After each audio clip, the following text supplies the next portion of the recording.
Another day, another lesson for the wandering student of life. Kenji, that's me. My university is the world. My tuition is experience, and my major is, well, let's just say human sciences. Today's classroom, a ridiculously lavish home gym, my new part-time job, personal trainer for some rich lady. But I'm not here to study reps and sets. Oh no, I'm here to study the most beautiful subject of all, the female form. And then my subject appeared. Miss Reika, wow, just wow. My brain went into overdrive. The elegant lines, the perfect symmetry, the generous curves. This was a masterwork of biology. She looked me up and down, her perfectly sculpted eyebrow raised in doubt. You're the trainer, she asked, her voice like silk and ice. My credentials, I declared with a confident smile, are a deep and profound passion for hands-on study. First lesson, squats.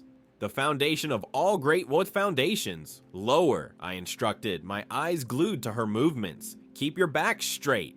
Perfect, excellent form. My inner monologue was less professional. Study the arc, analyze the flexion. Oh, the glorious science of it all. I think I was drooling a little, but who could blame me? This was postgraduate level research. Allow me to assist, I said, moving in to correct her posture. My hands hovered, aiming for that perfect point of contact on her hips, all in the name of academic support, of course.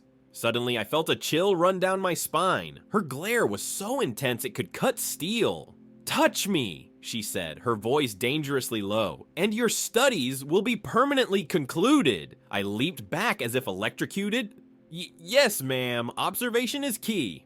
Next, the treadmill, a fantastic device for studying momentum and bounce. As she ran, I took out my trusty research journal and began to sketch furiously. My pen flew across the page, capturing every glorious jiggle and sway. These weren't mere doodles, they were vital data points. The physics were simply breathtaking. The whirring of the treadmill stopped. I looked up from my masterpiece to see Miss Reika standing over me, hand outstretched.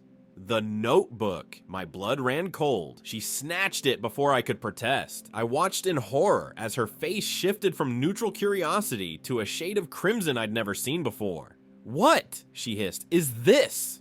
Think, Kenji, think. My life, or at least my very interesting job, was on the line. It's biomechanical analysis, I blurted out, scrambling to my knees. I'm not just drawing, I'm mapping your kinetic energy. See this drawing here? It illustrates a slight pronation in your left ankle, causing a minor energy imbalance in your stride. It's fascinating. I was pulling facts out of thin air, but I delivered them with the passion of a Nobel laureate. She stared at me, then at the notebook, then back at me. The anger on her face slowly melted away, replaced by confusion? My left ankle, she murmured. Every other trainer just told me to run faster. She looked at me, a flicker of something new in her eyes. Respect? Fine, she said, handing the notebook back. Prove it. Fix it. And so, the real study began. Okay, my perverted thoughts didn't just disappear, but now they were productive. We need to strengthen the tibialis posterior. This lunge will help, I'd shout, while my brain screamed glorious lunges. We stretched, we lifted, we balanced. I was still a lecherous goofball, but I was a dedicated, results-oriented lecherous goofball. On our last day, her stride was perfect, fluid, powerful. I don't know how you did it, you little weirdo, Ms. Reika said with a smile, but you're the best I've ever had. As she turned to grab a water bottle, her towel, in a completely unforeseen and tragic accident, slipped from her waist. My brain short-circuited, data overload. A torrent of blood erupted from my nose in a majestic crimson fountain, but as my consciousness faded, I saw her eyes roll back. The shock was too much for her too. She crumpled to the floor in a graceful heap. My work wasn't done yet. Must secure the subject. With toilet paper stuffed up my nostrils, I rushed to her side. Miss Reika, are you okay? I gently lifted her head onto my lap. This was a critical moment, a chance to study the human form in a state of complete relaxation. The subtle weight, the gentle contours. I had to take notes. My hands trembled as I reached for my journal. Her eyelids fluttered open, her gaze met mine. Then it drifted downwards. A deep blush spread across her face as she realized her state of undress and her position. she shrieked, scrambling away from me and grabbing the fallen towel. "You're fired! Get out!" "Wait," I pleaded, holding my hands up. Well, this was a test. A psychological stress test to gauge your mental fortitude under extreme pressure. And you failed. Your physical form is perfect, but your mind is weak. She froze, her anger momentarily replaced by confusion. "What are you talking about?" she stammered. I pressed my advantage. "To achieve true greatness, body and mind must be one. I can train you. I can forge your spirit into an unbreakable shield." She stared at me, her mind reeling from my audacious nonsense. Finally, she sighed, a hint of desperation in her eyes. "Fine. There's one more thing. The annual Saionji Corporation Games. I have to compete against her." She spat the last word like poison. "My rival, Goriko, she beats me every year. It's humiliating. A new challenge, a new subject for comparative study. My student's soul burned with a new fire." The next day, we were at the corporate track when I saw her.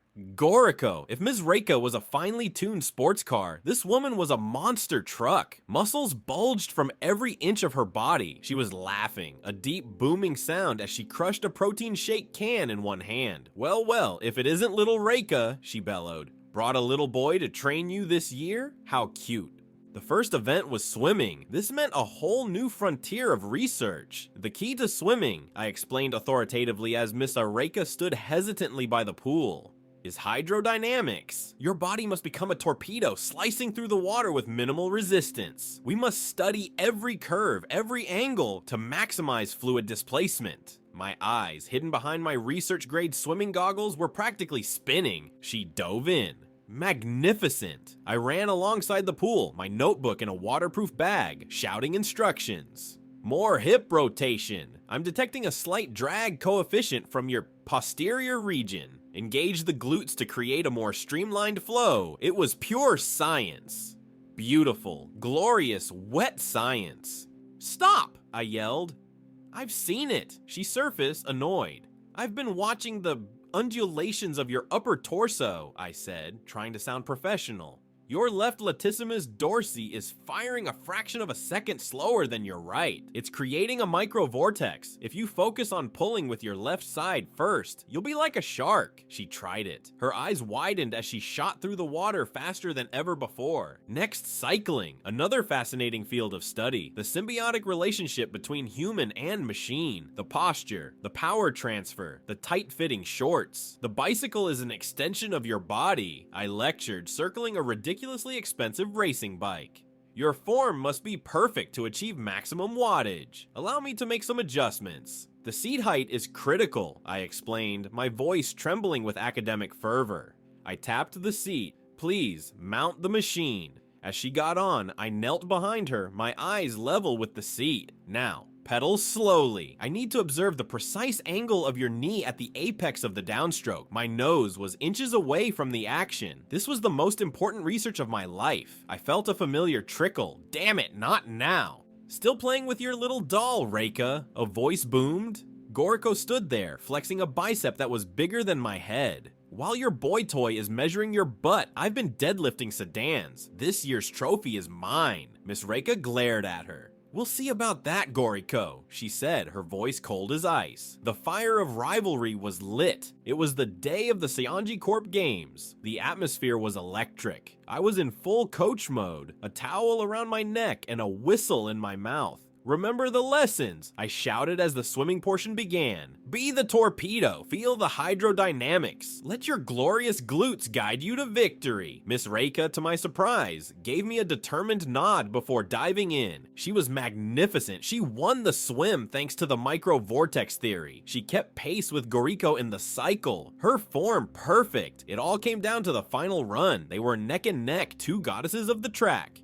"Use the pronation correction," I screamed. "Channel your kinetic energy. It's beautiful. It's science." In the final 50 meters, Ms. Reika pulled ahead. Her stride was flawless, a perfect symphony of motion that I had helped to compose. She crossed the finish line first, collapsing in exhaustion and triumph. Goriko stared in disbelief. Miss Reika looked at me, her chest heaving, a radiant smile on her face. Before I could say a word, she ran over and threw her arms around me in a tight, sweaty, victorious hug. It was too much. The sudden, overwhelming proximity to my completed masterpiece. The fusion of perfect form and raw emotion. The other things. My entire nervous system blew a fuse. The world turned red as a truly epic nosebleed erupted from my face like a twin-engine rocket. I saw a vision of angels, all with perfect form, before I collapsed, unconscious, a blissful smile on my face. My work here was truly finally done.